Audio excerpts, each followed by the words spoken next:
Good morning बच्चों। आज हम कक्षा 10 कथखंड पाठ 8 संस्कृति पाठ के प्रश्न उत्तर का अध्ययन करेंगे।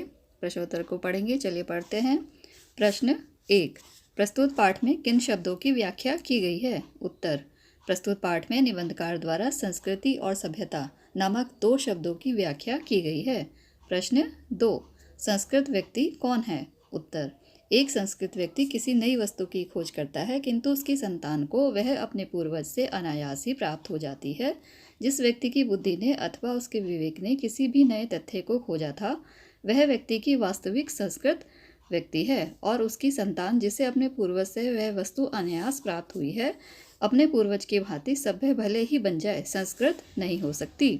प्रश्न 3, संस्कृत व्यक्ति की पहचान हेतु लेखक ने कौन सा उदाहरण दिया है? उत्तर, संस्कृत व्यक्ति की पहचान हेतु लेखक ने एक आधुनिक उदाहरण दिया है। न्यूटन ने गुरुत्वाकर्षण के सिद्धांत का आविष्कार किया, इसलिए वह संस्कृत मानव था। आज के युग का भौतिक विज्ञान का विद्यार्थी न्यूटन के गुरुत्वाकर्षण से तो परिचित है ही, लेकिन उसके साथ उसे और भी अनेक बातों का ज्ञान प्राप्त है, जिसे शायद न्यूटन अपरिचित रहा। ऐसा होने पर भी हम आज के भौतिक विज्ञान के विद्यार्थी को न्यूटन की अपेक्षा अधिक सभ्य भले ही कह लें, पर न्यूटन जितना संस्कृत नहीं कह सकते, क्योंकि आज का विद्यार्थी गुरुत्वाकर्षण के ज्ञान का आविष्कार करता नहीं है और ना ही अतिरिक्त ज्ञान का आविष्कार करता, जो न्यूटन को नहीं था और उसे है। प्रश्न 4, सुई धागे का आविष्कार का क्या कारण था? उत्तर, मानव ने सुई धागे का आविष्कार अपने शरीर को ढकने की मूलभूत आवश्यकता के कारण किया होगा।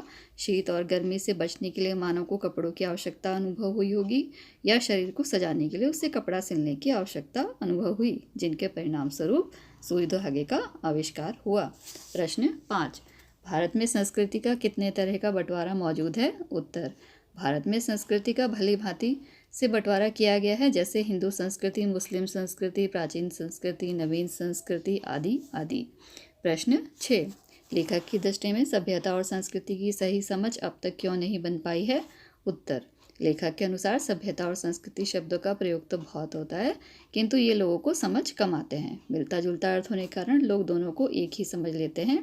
इन शब्दों को सभी ने अपने अपने अर्थ गढ़े हैं, किंतु उनके वे अर्थ अब भी तब गड़बड़ा जाते हैं जब इन दोनों शब्दों के साथ विभिन्न प्रकार के विशेषण लगाकर भौतिक सभ्यता और आध्यात्मिक सभ्यता आदि नए शब्द बना लिए जाते हैं।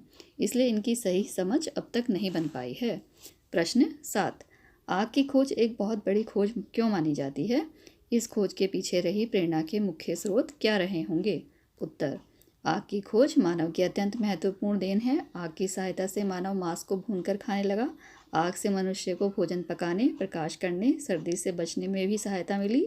मुख्यतः पेट की आग, भूख, इस प्रेरणा का मुख्य स्रोत रही होगी। प्रश्न 8, न्यूटन को संस्कृत मानव कहने के पीछे कौन से तर्क दिए गए हैं? न्यूटन द्वारा प्रतिपादित सिद्धांतों एवं ज्ञान की कई दूसरी बारीकियों को जानने वाले लोग भी न्यूटन की तरह संस्कृत नहीं कहला सकते। क्यों? उत्तर, वह व्यक्ति ही वास्तविक संस्कृत व्यक्ति है जिसकी बुद्धि अथवा विवेक ने किसी भी नए तथ्य का दर्शन अथवा आविष्कार किया हो। न्यूटन ने गुरुत्वाकर्षण के सिद्धांत का आविष्कार किया था, अतः न्यूटन एक संस्कृत मानव थे। जिस व्यक्ति को कोई तथ्य, दर्शन अथवा ज्ञान अनायास विरासत अथवा ज्ञान परंपरा से मिलता है, वह व्यक्ति संस्कृत व्यक्ति नहीं बल्कि सभ्य कहलाता है।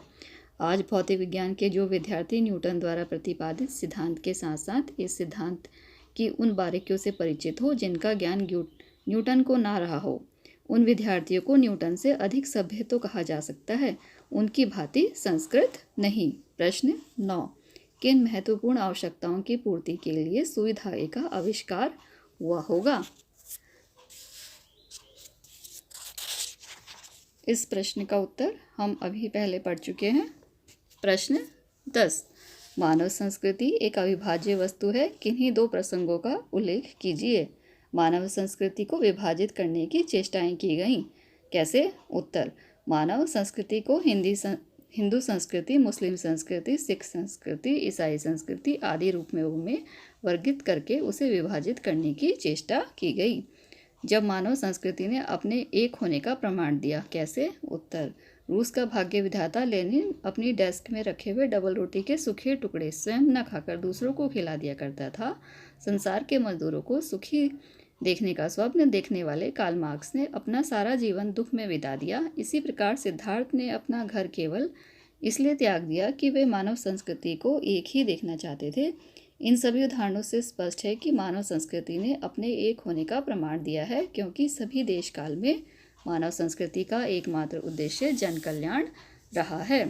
प्रश्न 11, लेखक भदंत आनंद कौशल्यायन के अनुसार सभ्यता और संस्कृति में क्या अंतर है?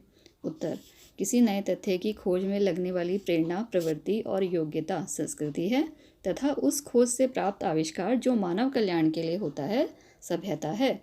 सुई धागे को खोजने की प्रेरणा, कपड़ों को सिल कर पहनने की इच्छा संस्कृति है, तथा सुई धागा आविष्कार सभ्यता है। बच्चों, आप इन प्रश्न उत्तर को अपनी कॉपी से देखकर पढ़ेंगे और याद कर लेंगे।